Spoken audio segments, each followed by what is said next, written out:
গাজায় মানবিক পরিস্থিতি প্রতিনিয়ত ভয়াবহ হয়ে উঠছে। নেই খাবার, ওষুধ, নিরাপদ আশ্রয়। ২ বছর পর রাফাহ সীমান্ত আংশিক খুললেও চিকিৎসার সুযোগ পেয়েও গাজা ছাড়তে চান না অনেক প্রবীণ। ৭৩ বছর বয়সী কেফা আল আসার বহুবার ঘর ছাড়া হয়েছেন, আশ্রয় নিয়েছেন স্কুল কক্ষে। তার স্পষ্ট কথা, এই মাটি তার সব। ১৯৪৮ সালের নাকবার সময় বাবা মায়ের দেশ ছাড়ার সিদ্ধান্তকে জীবনের বড় ভুল মনে করেন তিনি। তাই নিজের ভূমি ছেড়ে যাওয়ার কথা ভাবতেও নারাজ। অন্যদিকে সকল গাজাবাসীদের একই অবস্থা। তারা অসুস্থ শরীর নিয়েও গাজায় থাকতে চান। তাদের ভাষায়, ভিক্ষা করে হলেও মাতৃভূমিতে থাকবেন, কোথাও যাবেন না।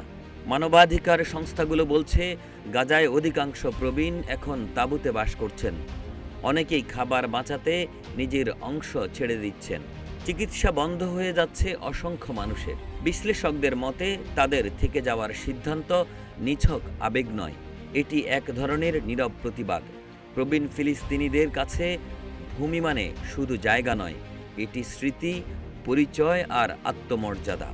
সব হারালেও তারা হারাতে চান না নিজেদের দেশ।